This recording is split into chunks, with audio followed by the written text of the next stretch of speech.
동산 이에게는 참 궁금한 점이 많습니다. 그 중에 하나가 에덴 동산 중앙에 심겨진 선악을 알게 하는 나무입니다.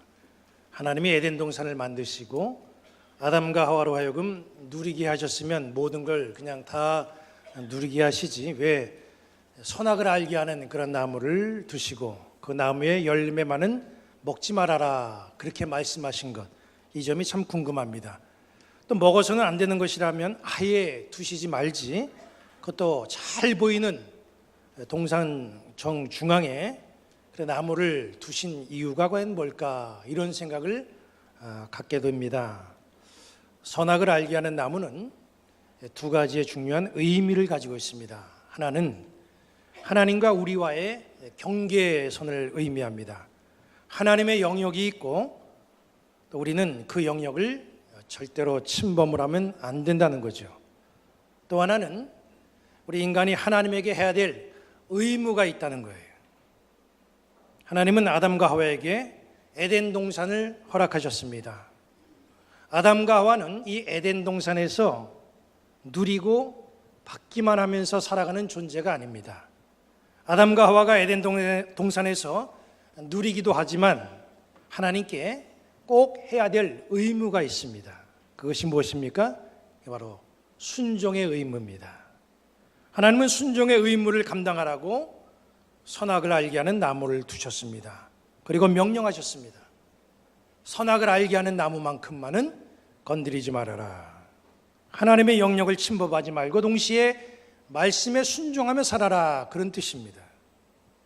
아담과 하와가 하나님의 영역을 침범하지 않는 것, 먹지 말라고 말씀한 그 명령, 그 말씀을 잘 따르고 순종하면 에덴 동산에서 문제없이 얼마든지 행복하게 살아갈 수가 있는 거예요. 그런데 사탄은 이 두 가지를 무너뜨리고 아담과 하와를 파멸로 몰고 가게 하기 위해서 선과 악을 알게 하는 나무의 열매를 먹으라, 그렇게 유혹을 합니다.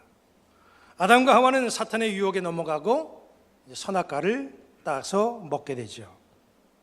사탄은 이 유혹을 오늘을 살아가는 우리에게도 똑같이 사용하고 있습니다. 아담과 하와를 유혹한 이 사탄의 유혹을 보면서 하나님과 간격이 생기는 것, 또 담이 생기는 것, 교제가 단절되고 결국은 파멸로 가는 것, 이 모습이 어떤 모습인지를 우리는 알아야 됩니다. 사탄은 우리로 하여금 하나님의 영역을 침범하라고 유혹합니다. 그리고 그 방법까지도 세세하게 알려줍니다. 그 방법이 여기 창세기 3장 5절에 나와 있습니다. 너희가 그것을 먹는 날에는 너희 눈이 밝아져 하나님과 같이 되어 선악을 알 줄을 하나님이 아심이니라. 이 사탄의 주장은 선악을 알게 하는 나무의 열매를 먹으면 하나님처럼 되기 때문에 하나님이 그걸 싫어한다는 거죠. 인간이 하나님과 동격이 되는 것을 막기 위해서 못 먹게 한다는 주장이에요. 그러니까 하나님 말씀에 개의치 말고 하나님이 뭐라고 말씀하시든지 그 듣지 말고 선악과 따 먹고 하나님처럼 되라. 사탄이 그렇게 유도하면서 아담과 하와를 유혹합니다. 이게 바로 사탄의 전략이죠.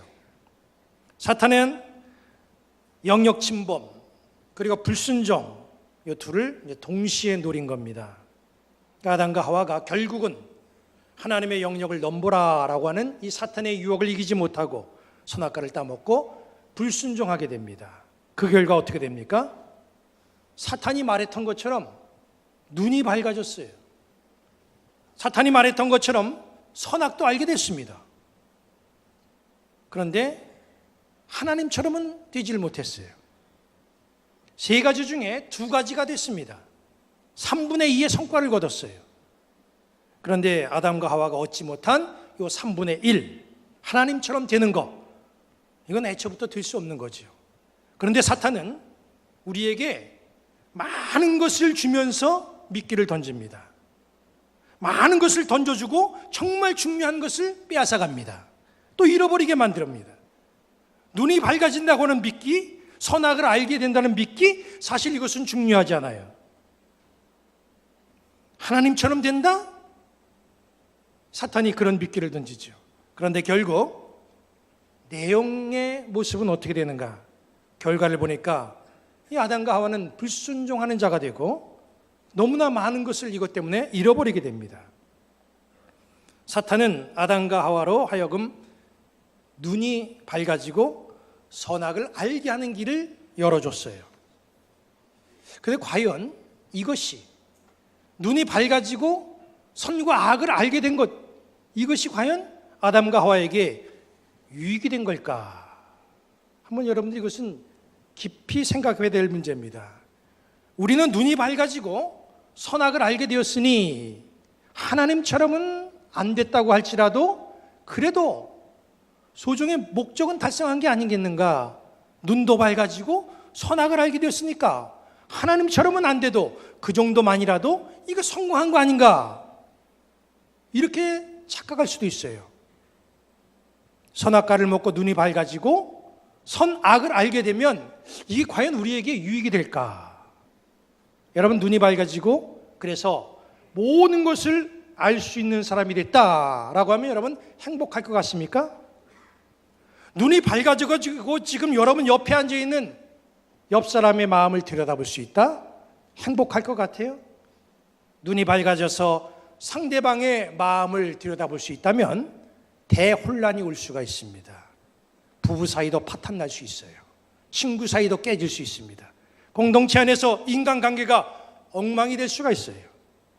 보는 것이 중요한 게 아닙니다. 본 다음에 본 것을 다스릴 수 있는 마음, 그게 중요한 거지요. 그런데 우리는 보아서는 안 되는 것을 보았을 때 과연 내가 내 마음을 다스릴 수 있는가? 내 마음을 조절할 수 있는가? 이게 힘든 거잖아요. 여러분, 내가 못 볼 것을 봤는데 이거 화가 치밀어 올라요. 이거 조절될 수 있습니까? 분노가 일어날 때 이거 조절이 돼요? 내가 지금까지는 몰랐는데 알고 보니까 이 사람 내가 알고 있던 그 선한 사람이 아니었구나. 내가 알고 있던 그 멋진 사람이 아니었구나. 이 사람 아주 위선적인 사람이었는데 위선적인 사람이구나 라고 하는 것을 알게 되면은 우리가 더 이상 그 사람 상대하기 싫잖아요. 하나님은 어떻습니까? 하나님은 우리의 모든 것을 다 보고 계십니다. 우리가 지금 한 주간 살아온 그 모든 삶의 모습, 우리 하나님은 다 바라보셨고 지금도 우리를 다 알고 계십니다. 만약에 하나님이 우리가 지닌 성품을 가지고 세상을 치리하신다 하면 여기 살아남을 사람 별로 없을 거예요. 상당수가 하나님의 진노의 채찍에 아마 고통을 당할 겁니다. 그런데도 하나님은 우리처럼 그렇게 세상을 치리하시지도 않고 우리를 그렇게 상대하지 않습니다. 우리의 허물을 보시고도 오래 참으시잖아요. 우리와 다른 방법 가지고 세상을 이끌어 가시잖아요. 그러나 우리는 하나님이 아니기 때문에 하나님처럼 하지를 못해요. 우리의 눈이 밝아지고 우리가 몰랐던 부분을 알게 되고 보게 되면 나를 조절하기조차 힘들어집니다. 큰 부담이 돼요, 그게. 우리 성도들 가운데 간혹 투시의 은사를 받으신 분들이 있습니다. 남의 속마음을 들여다본다는 거지요. 그 은사를 받고 남의 마음 들여보다가 오히려 시험이 될 때가 있어요. 속을 들여다보니 지금까지 내가 생각했던 그 사람이 아닌 거예요. 그러니까 너무나 감당하기가 힘들어서 투시의 은사 거두어달라고 기도하시는 분들도 있습니다. 인간은 바로 그런 존재예요. 사탄은 이런 연약한 인간의 모습을 너무나 잘 알고 있습니다. 사탄은 그래서 우리에게 기쁨을 주기 위해서 눈을 밝게 하려고 하는 게 아니에요. 행복해지라고 그렇게 우리의 눈을 뜨게 하는 게 아닙니다. 대혼란을 주기 위해서 보아서는 안 될 걸 보게 만드는 것이 바로 사탄의 전략입니다. 예수님의 사람이라고 하는 것은요, 보면서 살아가는 인생이 아니라 믿음으로 살아가는 인생이라는 것을 여러분들은 꼭 기억하시기 바랍니다. 사탄은요, 보게 하는 것뿐만 아니라 선악도 알게 해주셨어요. 뭐가 옳은 건지 무엇이 틀린 건지 이걸 알게 해줬다는 거예요. 굉장하다, 멋있다, 그렇게 되면 좋겠다. 우리는 또 그렇게 착각할 수가 있습니다. 선악을 안다고 하는 것, 여기에 허점이 있습니다. 여러분, 선과 악을 알면 죄 안 짓습니까? 그동안 우리는 성경을 통해서 많은 것을 배워왔으되 그 중에서 옳고 그름을 배워왔습니다. 그래서 우리는 하나님이 하지 말라는 것, 하라고 하는 것 너무나 잘 알지요. 무엇이 선한 건지 무엇이 악한 건지 잘 압니다. 신앙생활하면서 배우기도 했고 읽으면서 우리는 이것을 잘 알아요. 그런데 죄 짓잖아요. 우리가 성경 몰라서 죄 짓습니까? 선악을 하니까 오히려 죄 짓는 기술이 더 늘어나더라고요. 더 나아가서는 선악을 하니까 죄 짓고 합리화시키고 숨기는 방법까지도 터득을 합니다. 법을 모르는 사람이 죄 짓는 것보다 법을 아는 사람이 죄 더 많이 짓는 확률이 있어요. 이게 현실이에요. 아담과 하와는 선악과를 먹고 눈이 밝아지고 선악을 알게 됐습니다. 그 다음에 아담과 하와가 어떻게 됐을까요? 눈이 밝아지고 선악을 알게 된 다음에 이들이 보인 행동이 뭐예요? 창세기 3장 7절은 이렇게 말씀하고 있습니다. 이에 그들의 눈이 밝아져 자기들이 벗은 줄을 알고 무화과 잎을 엮어 치마로 삼았더라. 선악과를 먹기 전에도 아담과 하와는 벗고 살았죠. 선악과를 먹기 전과 선악과를 먹은 후에 이들이 달라진 점이 뭐예요? 선악과를 먹기 전에는 아무렇지도 않았던 자기의 모습이 선악과를 먹고 난 다음에 하나님 앞에 불순종한 다음에 자기의 모습을 보니까 너무나 수치스러워요. 너무나 부끄러운 모습이었다는 거예요.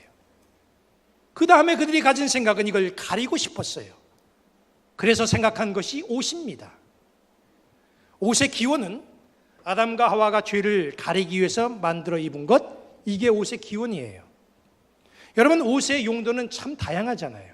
그 중에 가장 큰 용도는 옷은 몸을 가리는 역할을 합니다. 옷은 나를 가려줘요. 내 몸 시커멓든 시뻘겋든 옷만 잘 입고 있으면 내 몸속을 사람들은 알 길이 없습니다. 옷은 그 사람을 판단하는 기준도 돼요.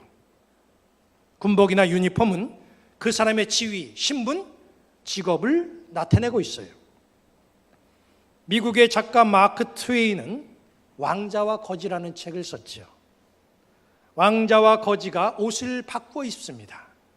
옷을 바꾸어 입는 바람에 왕자가 거지로, 거지가 왕자로 오인되는 일이 발생됩니다. 옷을 보고 사람을 판단하니까 그런 일이 발생되는 거잖아요. 옛날에 우리나라의 왕들이 가끔 평민복을 입고 민정시찰을 나간 적이 있습니다. 조선시대에 이걸 제일 많이 한 사람이 숙종이라 그래요. 숙종은 민정시찰을 즐겼다고 그럽니다. 조선조 숙종이 평복으로 갈아입고 이제 민정시찰을 나갔다가 거리에서 침통한 표정으로 앉아있는 선비를 만나게 됩니다. 딱하게 여긴 숙종이 왜 그러느냐 물어봤더니 선비가 하는 말이 내가 여러 번 과거 시험을 치렀는데 이게 치를 때마다 낙방됐기 때문에 이게 나에게 너무 심한 문제가 있지 않느냐 낙심하고 그렇게 앉아있다고 대답을 합니다. 숙종은 생각할 때 참 안 된 사람이구나 그렇게 생각하고 그 사람에게 이렇게 얘기합니다. 만약에 나라에서 아무 벼슬이라도 시켜주면 할 수 있겠습니까? 물어봅니다. 선비가 얘기합니다. 대개 뉘신지는 잘 모르겠지만 나야 나라에서 벼슬을 시켜주면 뭐든지 할 수 있지요. 그렇게 대답을 해요.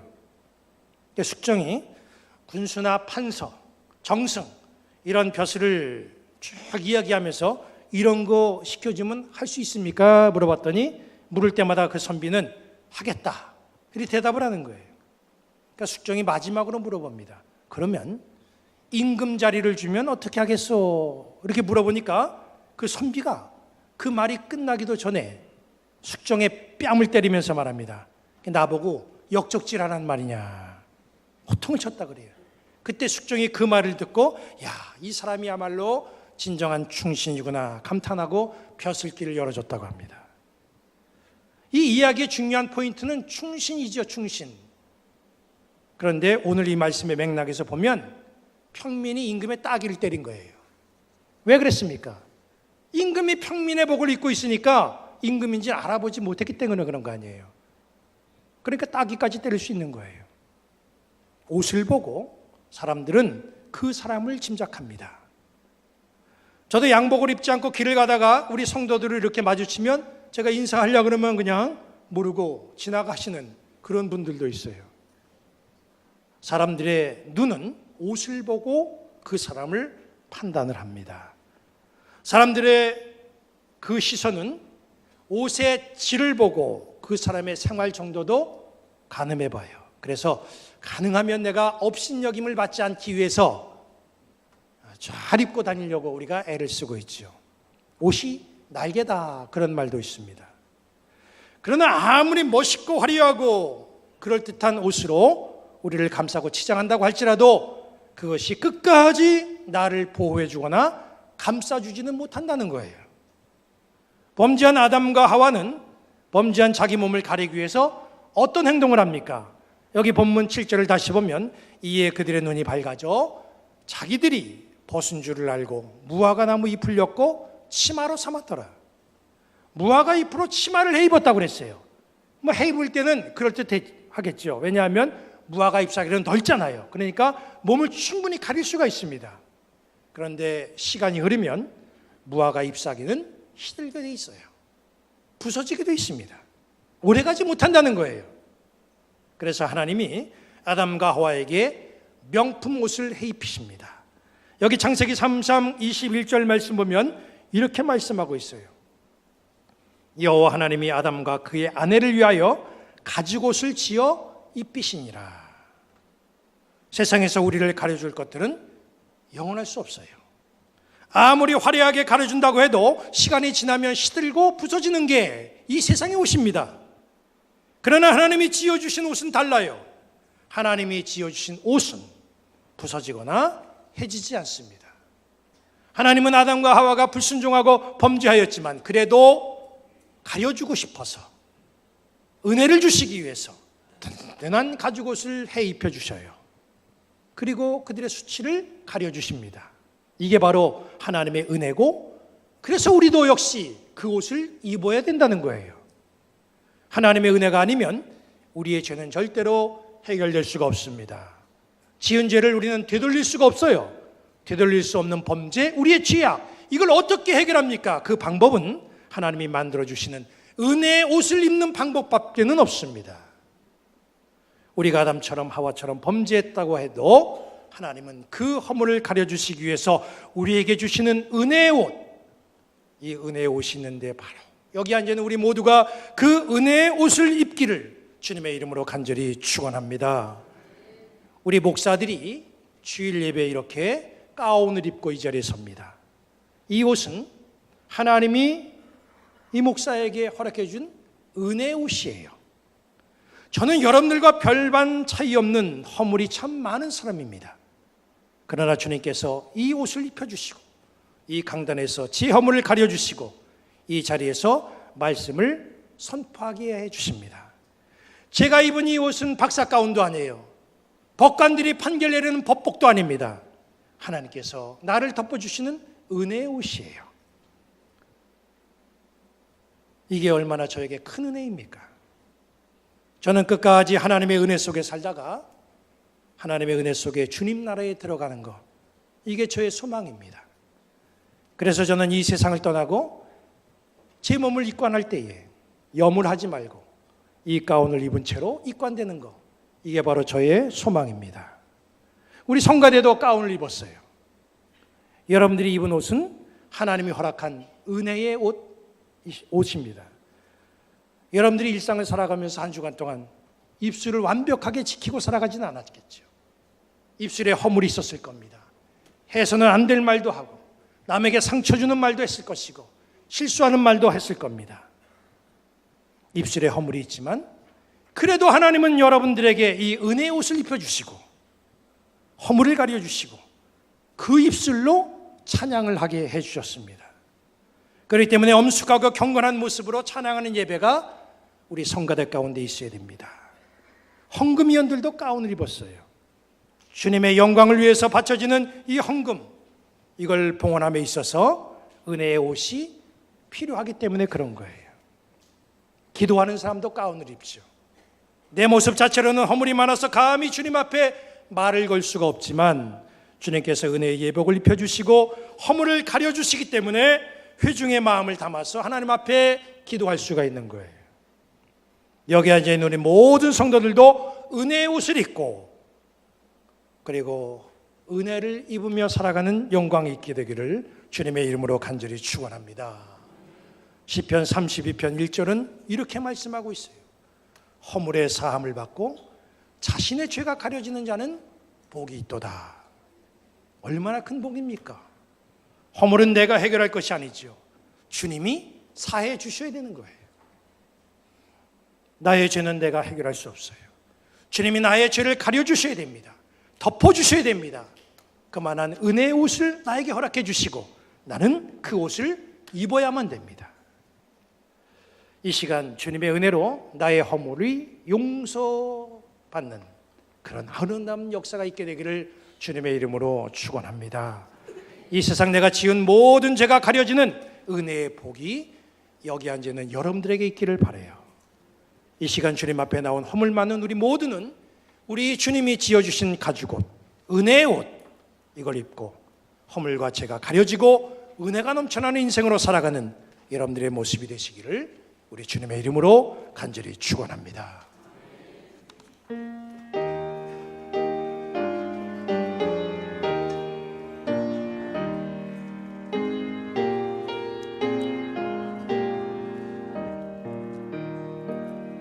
내 주님이 보신 그 모습 참 아름다워라. 그 향기 내 맘에 사무쳐 내 기쁨 되도다.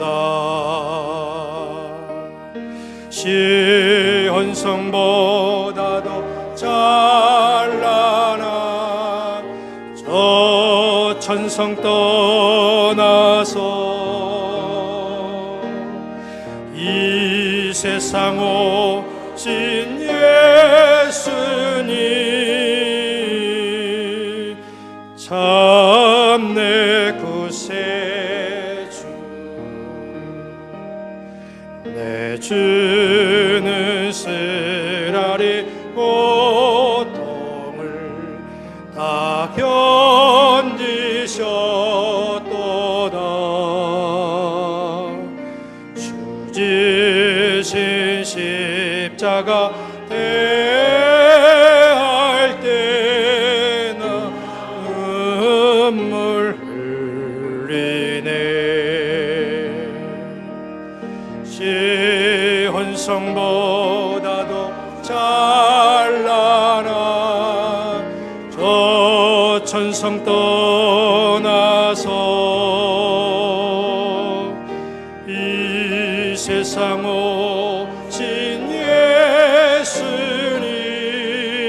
예수님 참 내 구세주.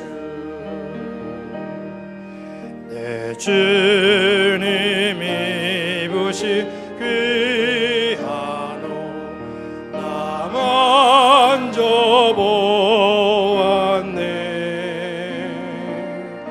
내 발이 죄악에 빠질 때 주 나를 붙드네.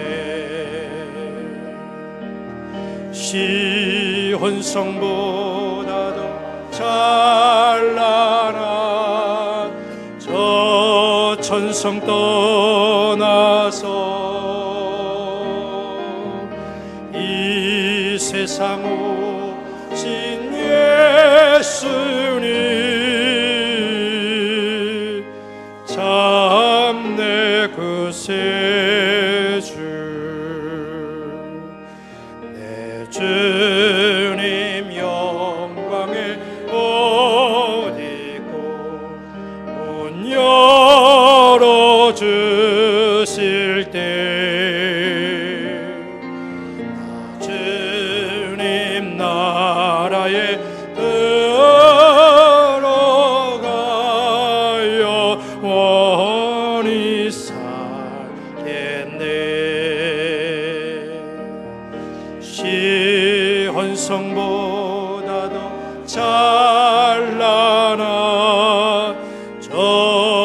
천성 떠나서